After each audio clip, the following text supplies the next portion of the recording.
오늘 우리에게 주신 하나님의 말씀은 히브리서 2장 10절에서 18절까지 말씀입니다. 히브리서 2장 10절에서 18절까지 말씀 제가 봉독해 올리겠습니다. 그러므로 만물이 그를 위하고 또한 그로 말미암은 이가 많은 아들들을 이끌어 영광에 들어가게 하시는 일에 그들의 구원의 창시자를 고난을 통하여 온전하게 하심이 합당하도다. 거룩하게 하신 이와 거룩하게 함을 입은 자들이 다 한 근원에서 난지라.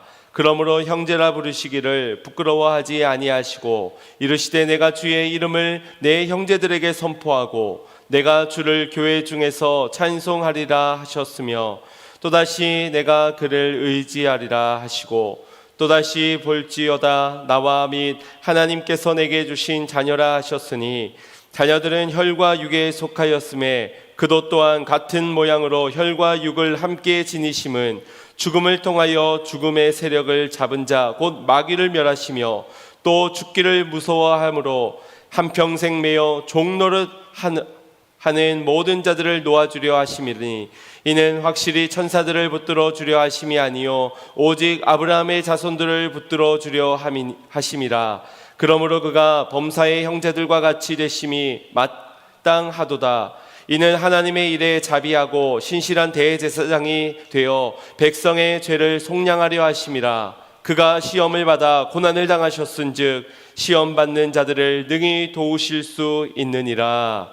아멘. 할렐루야. 오늘도 하나님의 은혜가 먼저 우리 가운데 임하여 우리의 마음이 열려지고 좋은 밭이 되어 생명의 씨앗이 아름답게 되어 자라날 수 있는 그런 축복이 우리 가운데 있기를 간절히 소망합니다. 눈물 젖은 빵을 먹어보지 않고서는 인생을 논하지 말라라는 말이 있습니다. 아마 옛날 사람들이 많이 이야기를 했던 그런 이야기들이고 지금 아이들에게 이런 이야기를 하면 꼰대다라고 그렇게 이야기를 하지 않을까 싶습니다. 이것은 눈물을 흘려보며 빵을 먹어본 사람만이 빵의 가치를 알고 또 빵을 먹는 것이 당연하거나 또 자연스러운 것게 여겨지는 것이 아니라는 것을 의미하는 것일 겁니다. 그러면서도 인생의 쓰디쓴 잔을 마셔본 사람만이 살아있다는 것이 당연한 것이 아님임을 알게 되고 인생의 참 가치를 알고 살게 된다라는 그런 말일 겁니다. 같은 것을 보고도 저마다 다른 가치를 매기곤 하지요. 누군가에게는 빵이 그저 밀가루 반죽으로 만든 덩어리 혹은 내 다이어트의 주적으로 생각할 수 있겠지만 누군가에게는 일용할 양식으로 생명의 물질로 여길 수 있을 것입니다. 제가 빵을 좋아하지만 그렇다고 꼭 빵을 귀하게 여겨야 된다라는 그런 말이 아닙니다. 무엇이든지 저마다의 가치를 지니고 있고 우리가 그 가치를 바르게 알아야 그 가치대로 그것을 사용할 수 있듯이 우리의 인생의 가치를 제대로 알아야 우리의 인생도 의미 있고 가치 있게 살 수 있다라는 말입니다. 우리가 미술관에 가면 여러 작품들이 전시가 되어져 있지요. 그 작품들마다의 가치가 다르게 되는데 주로 누가 그 작품을 만들었느냐에 따라서 그 가격이 천차만별로 나뉘어지게 됩니다. 또 같은 작가라 해도 그 작가가 지금 살아있느냐 아니면 죽었느냐에 따라서 그 가치가 또한 달라지는 것을 보게 됩니다. 평소에는 대충 보고 지나갔을 그런 작품인데 그 작품 밑에 가격이 측정이 되어서 그 가격이 수천만 원, 수억 원에 달하게 되면은 이제껏 봤던 우리의 시선과 완전 다르게 바라보게 되는 것도 경험해 보셨을 겁니다. 물론 가치라는 게 돈으로만 환산하여 매길 수 있는 것은 아니겠지만 그만큼 가치를 아는 것이 우리에게 매우 중요하다라는 것입니다. 빵 하나를 먹어도 빵의 가치를 알고 빵의 맛을 온전히 알아야 하나를 먹어도 제대로 먹을 수 있듯이 사는 것도 마찬가지라는 겁니다.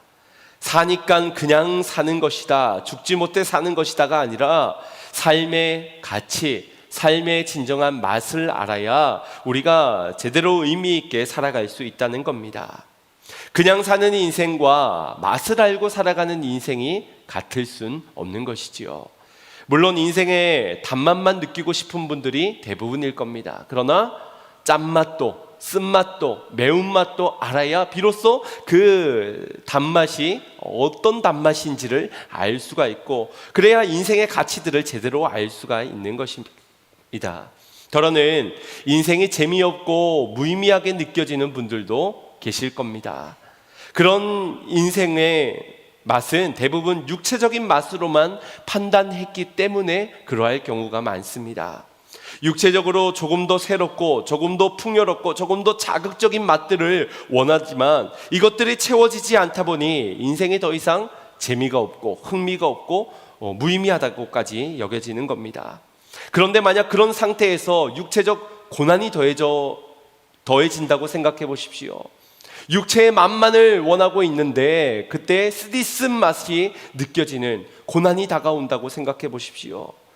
그러면 더 이상 살고 싶지가 않고 절망을 느끼게 되는 것입니다. 우리가 정말 우리의 인생의 가치를 제대로 알기 위해서는 육체적인 것뿐만 아니라 영적인 것까지도 알아야 합니다. 눈에 보여지진 않지만 실존하는 눈에 보여지지 않는 것, 영원하지 않은 것 중에 영원한 것이 분명히 있고 무한한 것들 중에 유한한 것들 중에 분명히 무한한 것이 있다고 성경은 말씀해주고 있습니다. 그래서 우리는 말씀을 통하여서 이 영적인 것들을 깨달아 알아가며 그 속에 우리를 인생을 향한 하나님의 뜻, 그런 우리의 인생을 향해 하나님께서 이루어 오셨던 놀라운 일들, 그리고 이루어 가실 약속까지를 발견해야 우리의 인생의 가치를 제대로 알 수가 있게 되는 것입니다. 제가 지난 수요 예배 가운데서 한번 말씀을 드린 적이 있습니다. 하나님께서 바퀴벌레를 왜 만드셨을까라는 질문, 왜 저 징그럽고도 더러운 바퀴벌레를 그토록 강력한 생존력을 가진 존재로 왜 굳이 창조를 하셨는가? 우리가 하나님의 뜻을 다 알 수는 없지만 그런 바퀴벌레를 보면서 이런 생각을 해보게 되는 겁니다. 어두움을 좋아하고 또 빛을 싫어하고 더러운 것을 좋아하는, 습한 것을 좋아하는 것이 바퀴벌레의 습성이지요. 그런 바퀴벌레를 보면서 우리가 우리 자신을, 우리 인간들을 돌아보게 되는 겁니다. 마저 빛 대신 주님을 떠나 우리는 어두움을 찾아다니고 더러운 것을 좋아하는 것이 우리 인간들의 죄성이지. 마치 우리의 죄성이 바퀴벌레와 같은 거구나. 그런데 그런 우리를 위해 예수님은 이 땅에 오셔서 우리의 친구가 되어주시고 나의 죄를 대신하여 죽어주시기까지 하셨구나. 나는 더럽고 추악한 바퀴벌레와 같지만 주님은 그런 나를 크고 위대한 사랑으로 받아주셨구나. 이렇게 우리는 바퀴벌레라는 한 존재를 통하여서도 하나님의 놀라운 사랑을 깨닫게 된다는 것입니다. 그것만으로 그 존재의 가치가 충분하지 않겠습니까? 물론 하나님이 그것 때문에 창조하셨는지 이유는 알 수 없습니다. 다만 우리에게 그 존재의 가치가 왜 저런 것은 있어서, 왜 저따위 것이 창조되어서 라고 폄하할 수 없다는 것이지요. 그 나름대로는 다 가치가 있다라는 것입니다. 그런데 그 가치 속에서 우리가 하나님을 알고 하나님이 우리를 사랑한 그 사랑이 얼마나 큰지까지를 알게 된다면 이것은 우리에게 너무나도 큰 복이 아니겠습니까? 그렇다고 바퀴벌레를 우리 함께 사랑합시다 라는 그런 말은 아닙니다. 저도 그렇게 비위가 좋은 편은 아니라서 그렇게까지 말하지는 못하겠습니다. 한 번은 저희 집에 이 바퀴벌레가 나타난 적이 있었거든요. 근데 저보다 저희 아내가 이 벌레를 더 싫어합니다. 그래서 저희 아내가 이 바퀴벌레를 먼저 보고 소리를 깍 지르면서 이 후다다다닥 뛰쳐나가는 거예요. 근데 같이 있던 이제 아이만 데리고서는 심지어 문까지 쾅 닫고 나가는 거예요. 그래서 저는 이제 홀로 거기에 남아서 이 바퀴벌레와 함께 사투를 벌여요. 끝까지 잡아야만 했던 아주 슬픈 기억이 제게도 있습니다. 여러분, 제가 아무리 목사여도 바퀴벌레를 사랑하는 것은 무리입니다. 그런데 주님은 우리를, 바퀴벌레와 같은 우리를 사랑하셨다는 것이지요. 우리의 가치는 그 사랑으로 인하여서 완전히 새로워지게 된 것입니다. 그것을 알지 못하고 어찌 우리가 우리의 인생의 의미, 인생의 가치가 어떻다라고 판단할 수 있겠습니까? 하나님의 사랑을 빼고 보자면 우리는 그저 버려져야 마땅한 쓰레기에 불과한 인생들입니다. 대통령 바퀴벌레, 천재 바퀴벌레, 의사, 판사 바퀴벌레, 아주 인기 스타, 연예인 바퀴벌레. 여러분, 그런 좋은 특별한 직업을 가지면 뭐합니까? 그래봤자 바퀴벌레일 뿐인데 말입니다. 그런 바퀴벌레일지라도 말씀을 통하여서 보는 은혜 가운데서는 그런 우리의 존재를 하나님은 사랑하셨고, 그런 우리를 살리기 위해서 독생자 예수 그리스도를 내어주기까지 사랑하셨다라는 것, 우리는 그 사랑을 받은 존재들이라는 겁니다. 그 놀라운 은혜와 그 고귀한 사랑의 가치를 깨달을 때야 비로소 우리의 인생의 가치를 제대로 알 수가 있고, 비로소 우리가 의미 있는 인생을 살아갈 수 있지 않겠습니까? 그 가치를 제대로 알 수 있는 한 찬양이 있습니다. 여러분도 잘 아는 찬양입니다. 왜 말인가 날 위하여 주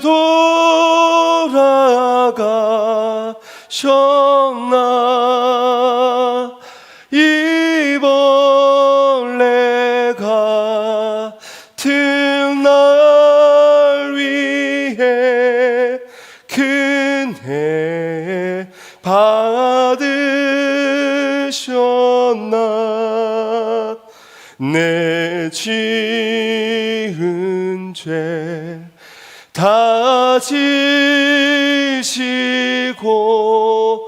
못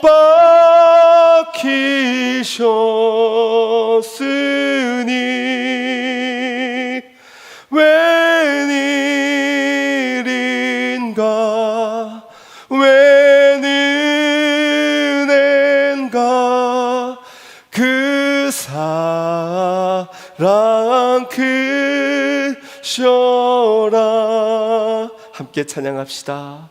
늘 흘러도 눈물로써 못 갚을 줄 알아.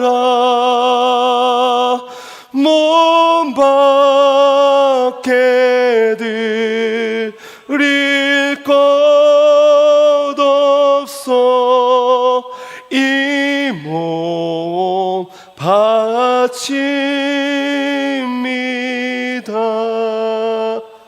아멘. 그 은혜와 사랑을 아는 자 되기를 소망합니다. 인생의 가치는 결코 진리의 말씀을 따라서 복음의 은혜를 떠나서는 결코 제대로 알 수가 없습니다. 사랑하는 성도 여러분, 하나님을 떠나서는 우리의 인생은 아무것도 아닌 보잘것없는 인생이지만 그런 인생을 하나님 친히 찾아와 주셨습니다. 우리의 가치를 바꾸어 주신 것입니다. 더 이상은 우리가 가치 없는 인생처럼, 의미 없는 인생처럼, 죽어야 될 것처럼 여기지 마십시오. 청년 사울, 바울의 인생의 청년 사울의 시적에는 자신의 의를 내세우며 율법에 매여 사는 인생일 뿐이었습니다. 그러나 다메섹에서 만난 예수 그리스도를 통하여서는 이제 그 하나님의 놀라운 사랑을 알고 성령의 인도를 따라 살아가는 기쁨을 맛보아 아는 인생으로 완전히 바뀌어지게 되었습니다. 이를 위해 예수님이 이 땅에 오셨고, 그래서 십자가를 지셨습니다. 이제 우리도 예수님의 십자가만을 통하여서 비로소 내 인생의 가치가 제대로 발견하게 됨을 깨닫고 십자가를 보는 인생이 되어야 할 줄로 믿습니다.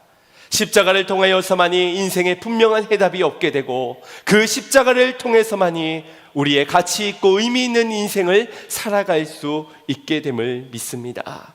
특별히 히브리서 기자는 오늘 본문 가운데 예수님께서 인간의 몸을 입고 이 땅 가운데 오신 성육신 사건을 우리가 참되게 알고 믿어야지만 우리가 바른 인생을 살아갈 수 있다라고 가르치고 있습니다. 여러분, 예수님은 왜 혈과 육으로 함께 지닌 인간의 모습으로 이 땅에 오셨을까요? 구약에서처럼 말씀하면 다 이루어지는 하나님의 전지전능하심, 그 모습 그대로 오신다면 더 강력한 힘을 행사할 수 있지 않으셨겠습니까? 왜 굳이 하등한 인간의 모습으로 이 땅 가운데 오셔야만 했던 것일까요? 오늘 본문 10절에서 13절까지의 말씀 속에서 전해지는 그 이유는 우리를 예수님의 형제로 부르기 위해서였다라고 말씀하고 계십니다. 우리가 주일학교 시절이나 또 오랜 전에 이런 찬양을 많이 불렀었지요. 주 우리 아버지, 우리는 그분의 자녀, 예수 우리 형제, 손에 손잡고 하나 되어 함께 걸어가세.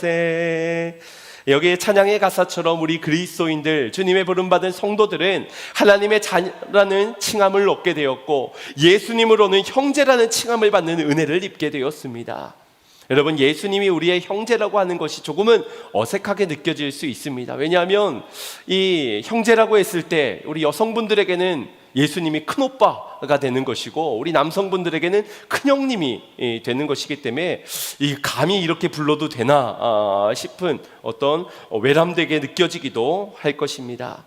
우리가 그분을 아버지라고 불렀을 때는 그래도 부모님과 자녀와의 어떤 차이가 느껴지고 또 자녀로서 마땅히 갖추어야 할 어떤 도리나 예들이 있기 때문에 그것은 그렇게 부담스럽지가 않은데, 형제라고 했을 때는 마치 큰오빠와 싸웠던 그날의 기억, 큰형님 걸 내 것이라고 다투었던 그런 기억들이 나면서 어색해질 수 있는 겁니다. 그런데 여기서 예수님이 우리를 형제로 부르기 위해서 오셨다라는 것은 우리의 신분의 변화를 의미하는 겁니다. 이제 인생의 가치와 의미가 완전히 새로워지는, 우리의 정체성이 이제 하나님의 자녀뿐만 아니라 예수 그리스도와 한 형제, 한 몸을 이루게 되었다는 이 변화를 말씀해 주고 계시는 겁니다. 예수님은 이것을 위해 인간의 몸을 입고 오신 겁니다. 그분에게는 분명한 목적 한 가지가 있으셨습니다. 오늘 본문 10절 말씀에도 그 목적을 말씀해 주고 있는데, 하나님이 택하신 많은 아들들을 이끌어 영광에 들어가게 하려는 그런 목적이었습니다. 모든 사람이 죄를 범하였음에 하나님의 영광에 이르지 못하게 되었으니 예수님이 우리의 인간의 죄의 문제를 해결하기 위해서 그분은 친히 인간의 몸을 입고 오셔서 우리의 형제라고 불러주시며 이끌어 주시는 겁니다. 어디까지? 하나님의 영광에 이르기까지. 하나님이신 예수님이 인간의 모습으로 오셔서 우리를 형제라고 부르시고 11절에 보시면 우리를 형제라고 부르시기를 부끄러워하지 아니하셨다라고 말씀하고 있습니다. 사실은 부끄러워야 하는 것인데, 사실은 우리를 형제라고 부르는 것 자체만으로도 부끄러울 수밖에 없는 것이 맞는데, 인간의 몸으로 오신 분은 우리를 형제라고 부르시더라도 부끄럽지 않기 위하여서 그리하셨다는 것입니다. 여러분, 얼마나 그분이 낮아지셔야만 이게 가능한 일이겠습니까? 얼마나 하나님이신 창조주신 그분이 겸손해야만 이 일들이 가능해진단 말입니까? 우리는 사실 조금만 나와 달라도 틀렸다라고 말하지 않습니까? 그러면서 나와 구분 지으려 하지요. 급이 다르다고, 나와는 분명한 차이가 있다라고 구분 지으려 합니다. 겉모습을 통해서 구분 짓고, 이걸 아냐 모르냐 지식에 따라서 구분 짓고, 성별에 따라, 인종에 따라, 신분에 따라, 네 편 내 편에 따라, 갑과 을의 높고 낮음에 따라서 우리는 계속해서 구분 지어 살아가려고 노력합니다. 주님은 구별되라 하셨지만 우리는 구별되는 그 길이 마치 구분하는 길인 것처럼 그렇게 구분하는 일에 열심을 내며 살아갑니다. 그런데 예수님은 구분되어질 수밖에 없는 그런 우리, 그래서 형제라고 부름이 부끄러울 수밖에 없는 그 모든 상황들을 넘어서 인간의 몸을 입고 오시어 형제라고 불러도 부끄럽지 않는 존재가 하등한 인간의 몸을 입음을 통해 이루어 내셨습니다. 이것이 바로 구별되어지는 거룩함 아니겠습니까? 우리 스스로 높아져서 구분되어지는 것이 구별이 아니라 우리가 낮아져서, 겸손히 낮아져서 구별되어지는 것, 그것이 본정 우리가 이루어야 할 거룩함인 줄 믿습니다. 이 길을 예수님께서 친히 보여주신 것이지요. 그분이 그토록 낮아지고 그분이 그토록 겸손하게 되었는데 우리가 그리 될 수 없다라고 말하는 것이 가당이나 하겠습니까? 14절부터 18절까지의 말씀 속에서는 구체적으로 예수님의 성육신의 의미와 이유와 목적에 대해 설명해 주고 있습니다. 우리 14절 말씀 합독하겠습니다. 시작. 자녀들은 혈과 육에 속하였음에 그도 또한 같은 모양으로 혈과 육을 함께 지니심은 죽음을 통하여 죽음의 세력을 잡은 자 곧 마귀를 멸하시며. 아멘. 주님이 혈과 육에 속하여 인간의 몸을 입고 오신 이유는 사단의 일을 멸하기 위해, 죽음의 세력을 잡은 자를 멸하기 위해서였다라고 말씀합니다. 혈과 육을 지닌 우리의 인간은 모두가 죽음을 면할 수가 없습니다.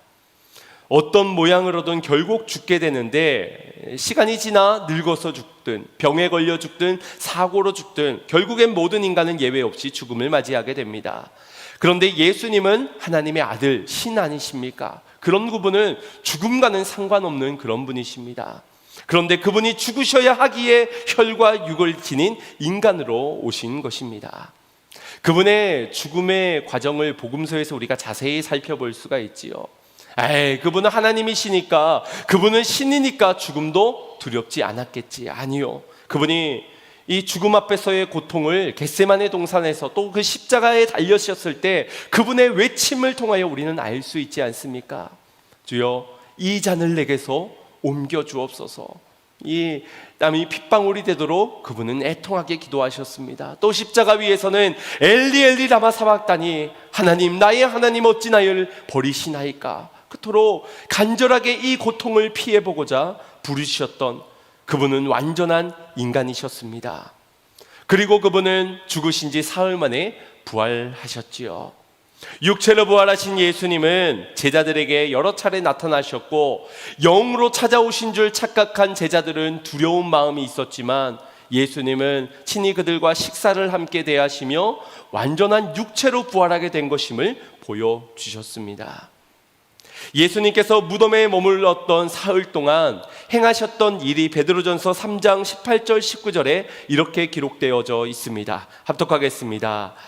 그리스도께서도 단번에 죄를 위하여 죽으사 의인으로서 불의한 자를 대신하셨으니 이는 우리를 하나님 앞으로 인도하려 하심이라. 육체로는 죽임을 당하시고 영으로는 살리심을 받으셨으니 그가 또한 영으로 가서 옥에 있는 영들에게 선포하시니라. 아멘. 그분이 단번에 죄를 위하여, 우리 죄를 위하여 죽으셨는데 그것은 우리로 하나님 앞으로 인도하려, 그분의 영광으로 인도하기 위해서였다. 다시 한 번 더 여기서도 말씀하고 있습니다. 그분의 목적을.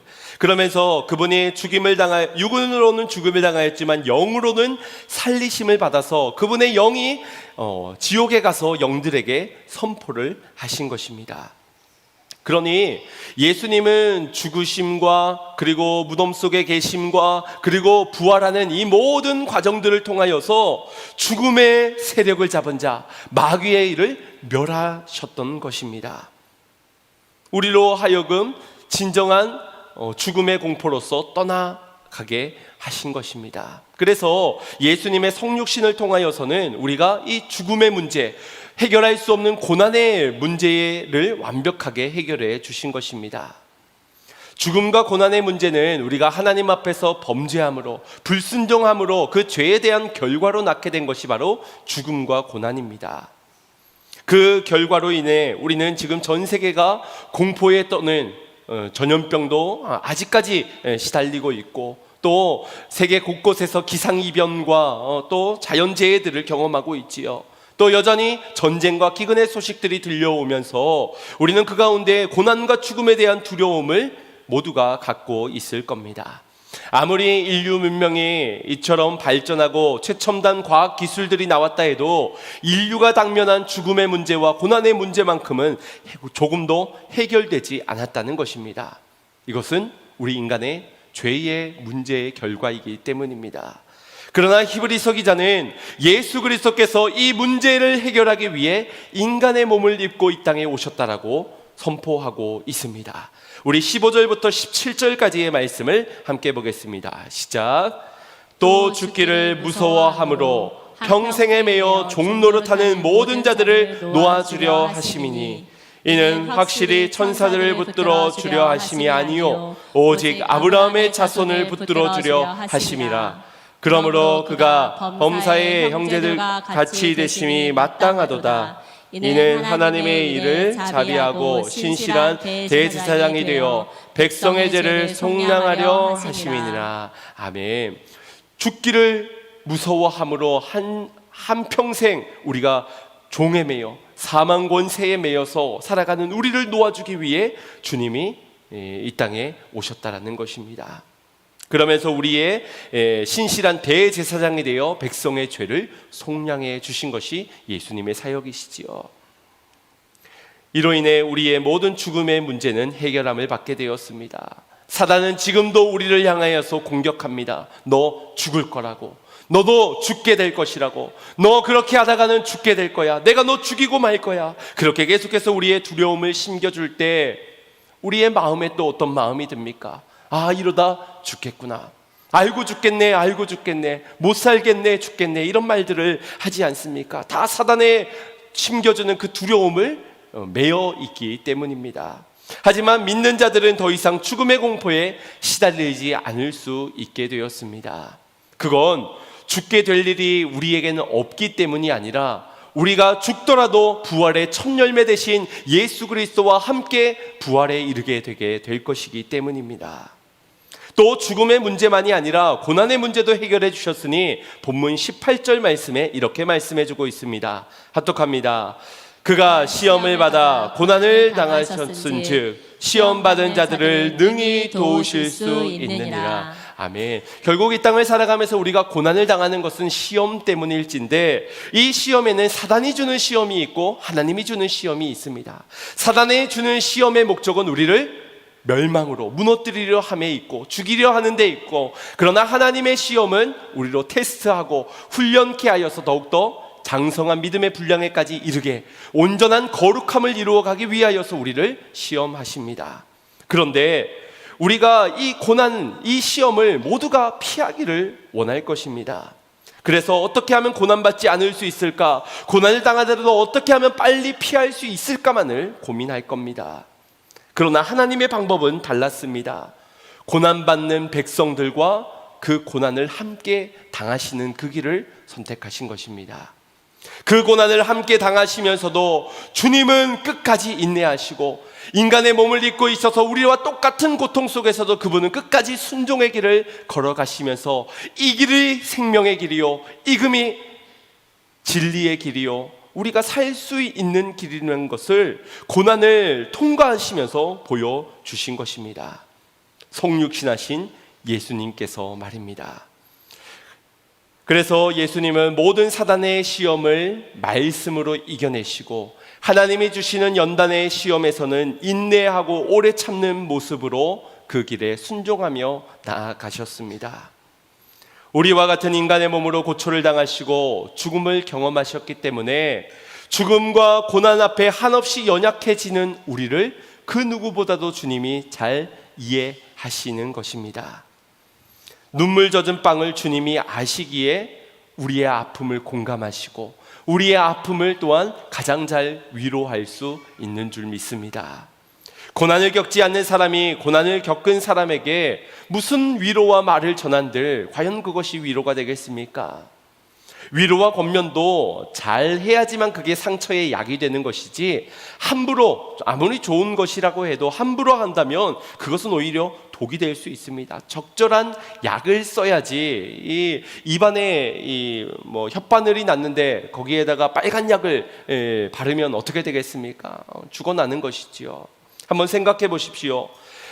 평생에 병이라고는 한 번 안 걸려본 멀쩡한 사람이 암에 걸린 사람에게 가서 한다는 말이 요즘 암 그거 별거 아니더랍니다. 암도 감기와 같은 것이니 에이 크게 걱정하지 마시고 기도하세요. 기도하면 낫습니다 라고 한다면 그 말을 듣는 사람의 마음이 어떨까요? 오히려 화병까지가 더 얻어지지 않겠습니까? 그런데 이 동일한 아픔, 암을 걸려보고 그 암으로 오랜 시간을 겪어본, 지난번에 우리 천성은 자매가 와서 100번의 항암 치료를 하면서 그분이 전했던 말이 우리에게 힘이 되고 위로가 될 수 있었던 이유가 있는 겁니다. 그런 사람이 고난은 축복입니다 라고 하면은 거기에는 귀를 기울이게 되는 겁니다. 하나님께 있어서는 감기와 암도 다르지 않을 겁니다. 그러니 우리 함께 이 고난을 기도하며 잘 이겨내 봅시다. 같은 말이라 하더라도 이렇게 고난을 겪어본 자가 위로한다면 그것은 힘이 되고 위로가 되게 될 것입니다.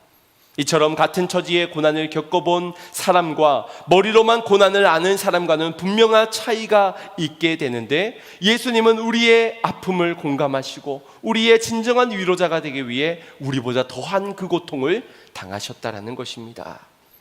고난을 겪어본 사람이 고난에 처한 사람의 심중을 이해하고 또 그 누구보다도 그 사람을 더 도와줄 수 있지 않겠습니까? 그러니 여러분의 인생에 찾아오는 고난을 우리가 다 이해할 수는 없겠지만 이것 한 가지는 분명합니다.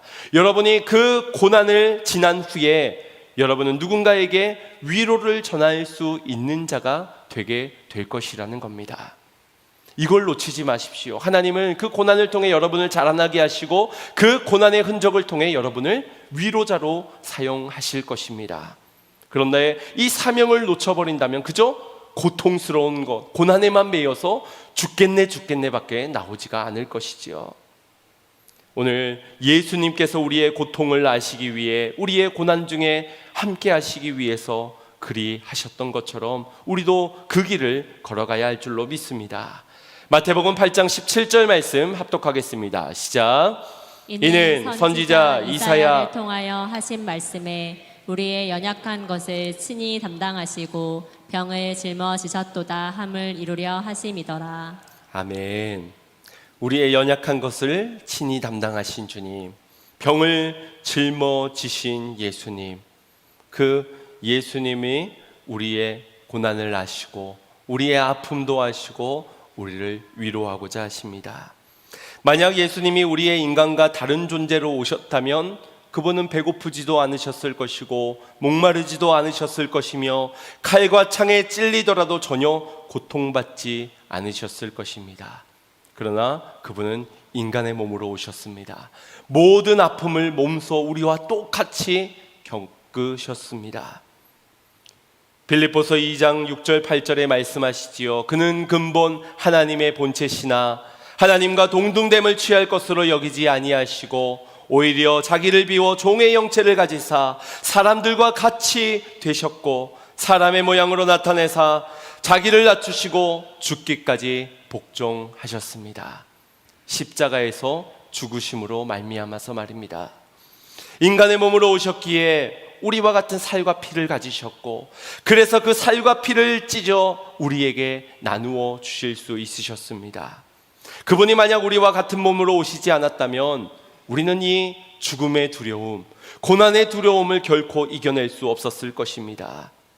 그러나 그분이 같은 몸으로 오셨기에, 같은 그보다 아픈 아픔을 경험하셨기에 우리를 위로하시고 우리도 더 이상 죽음과 고난에 매여 두려워하지 않을 수 있게 된 것입니다. 그가 십자가를 통하여서 사단을 멸하여 주시고 우리의 고난을, 우리의 죽음의 공포를 해결해 주셨기에, 그리고 우리가 시험당할 줄 아시고 피할 길을 그렇게 내어 주신 것입니다. 이것을 믿는 저와 여러분이 되기를 간절히 소망합니다. 인간의 한계와 죽음의 공포 속에 살아갈 수밖에 없다고 말하는, 그래서 죽겠다, 여기서는 살 수가 없다라고 말하는 우리들에게 주님이 보이신 승리의 길, 피할 길, 고난의 길이지만 진리요 생명이 되신 그 주님을 따라 걸어가는 저와 여러분이 되기를 소망합니다. 그분이 길이 되어 주셨습니다. 우리와 같이 인간이 되어 주심으로, 우리의 죄를 대신 지심으로 말미암아서 말입니다. 히브리서 2장 9절 말씀에서 우리가 이 성육신하신 예수님을 어떻게 바라봐야 하는지를 말씀해 줍니다. 합독해 보겠습니다. 오직 우리가 천사들보다 잠시 동안 못하게 하심을 입은 자 곧 죽음의 고난 받으심으로 말미암아 영광과 존귀의 관을 쓰신 예수님을 보니 이를 행하심은 하나님의 은혜로 말미암아 모든 사람을 위하여 죽음을 맛보려 하심이라. 아멘. 우리로 하여금 주님을 보라라고 말씀하고 있습니다. 그런데 우리가 보는 주님은 어떤 분입니까? 영광과 존귀의 관을 쓰신 예수님일 겁니다. 그 앞에는 빠져 있는 거예요. 인간의 몸을 입고 우리를 대신하여 죽음의 고난을 받으신, 그래서 영광과 존귀와 관을 쓰신 예수님이 아니라 그저 영광과 존귀의 관을 쓰신 예수님만. 그러다 보니 그저 이 땅에서 나도 고통 없이 살기를 그토록 간구하는 것 아니겠습니까? 그토록 고난이 비켜져만 가기를, 내 인생의 성공이 되어지기를 사모하면서 죽음 없는 인생 어떻게 안 되겠습니까? 부유케 되는 인생 주님 이루어 주십시오. 육의 것들이 채움받아서 인생의 즐거움과 기쁨을 맛보는 그런 인생이 되도록 좀 주님 해주십시오. 내가 이렇게 살아간다면 무슨 세상의 덕이 되겠습니까? 신앙으로 잘 믿으면 잘 사는 것을 보여줘야, 그래야 복음도 전해지지 않겠습니까? 우리는 예수님이 걸어가신 그 길을 오해하며 그저 죽음 없는 부활을, 고통 없는 하나님의 영광에 이르고자 한다라는 것입니다. 하나님의 영광에 이르는 길은 결코 그런 길이 아니지요. 그래서 예수님이 친히 보여주신 것입니다. 보여주시는 그 상황 가운데서도 제자들조차도 믿지 못하였지요. 주님 왜 그러십니까? 주님 그 길은 가면 안 되십니다. 죽으시면 안 됩니다. 다른 사람들은 다 그럴지라도 나는 주님을 버리지 않을 겁니다. 그토록 외쳤던 이유는 그들은 영광만 보고 있었기 때문입니다.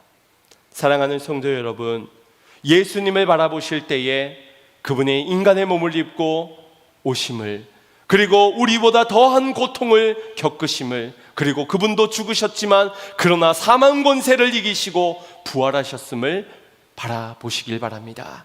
그것이 우리가 바라봐야 하는 예수님이십니다. 죽음의 두려움이 그때에 사라지게 될 줄로 믿습니다.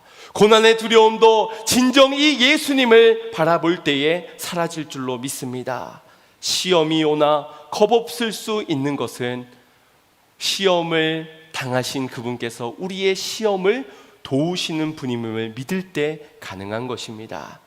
요한일서 4장 18절에 말씀하십니다. 사랑 안에 두려움이 없고 온전한 사랑이 두려움을 내어 쫓는다고 말입니다.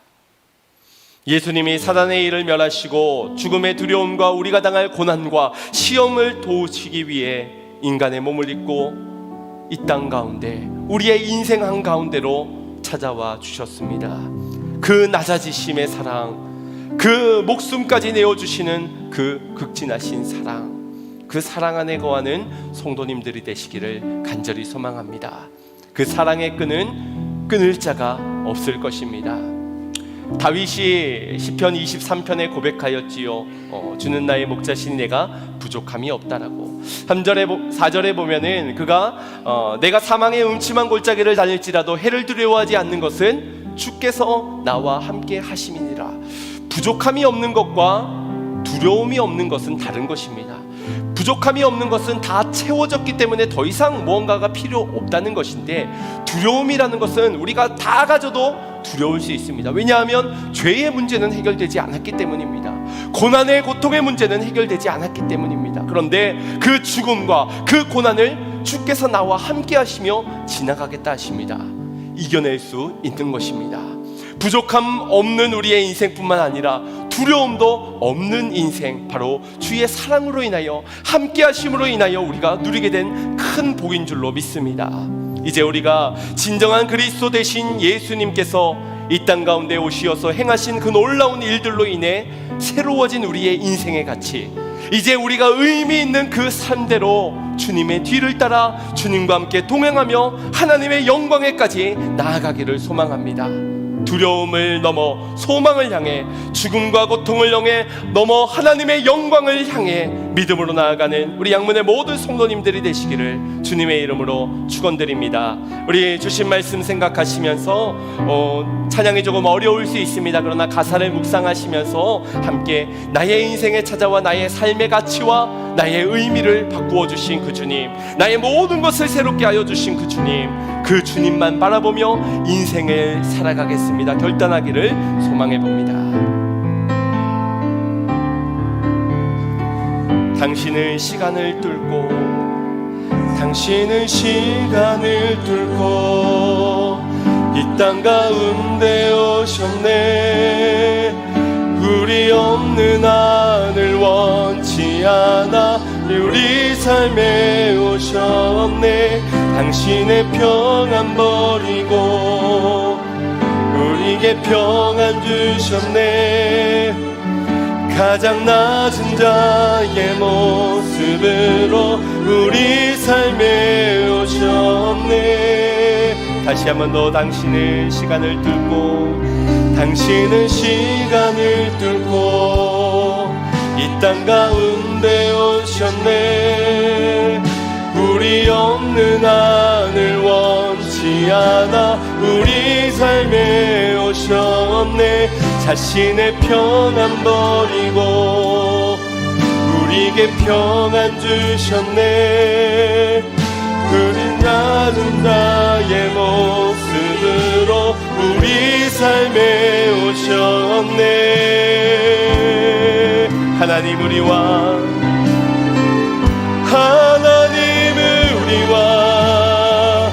영원히 함께 하시네. 꿈없는 우리에게 그 나라 보여주시네. 연약한 자들의 친구가 되어주시며 힘없는 우리의 인생을 위로하시네. 다시 한 번 더 찬양하겠습니다. 당신은 시간을 뚫고 당신은 시간을 뚫고 이 땅 가운데 오셨네. 우리 없는 하늘 원치 않아 우리 삶에 오셨네. 자신의 평안 버리고 우리에게 평안 주셨네. 가장 낮은 자의 모습으로 우리 삶에 오셨네. 하나님 우리와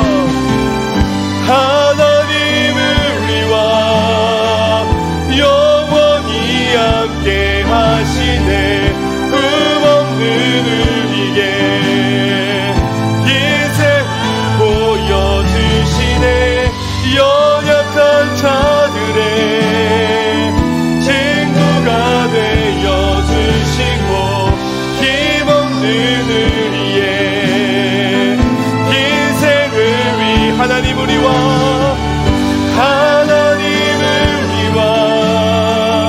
영원히 함께 하시네. 꿈없는 우리에게 그 나라 보여주시네. 연약한 자들의 친구가 되어주시고 힘없는 우리에게 인생을 위로하시네.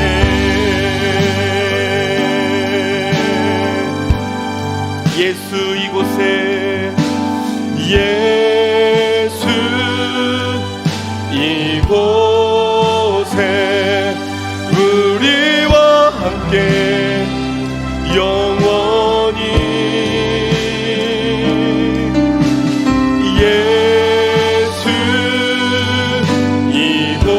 이곳에 우리와 함께 영원히 예수 이곳에 예수 이곳에 우리와 함께 영원히 예수 이곳에 우리와 함께 영원히 하나님 우리와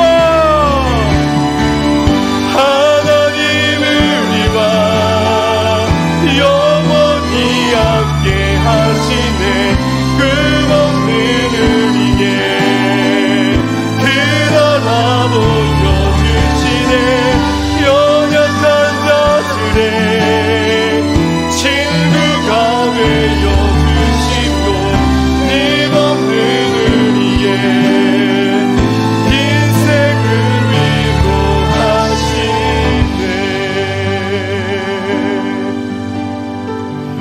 인생의 육체의 단맛을 볼 때에 우리가 기쁘고 즐겁고 인생의 위로가 되는 것이 아니라 영적으로 주님이 이루신 놀라운 사건을 믿을 때에 우리의 인생의 진정한 위로가 평안이 찾아오게 될 줄로 믿습니다.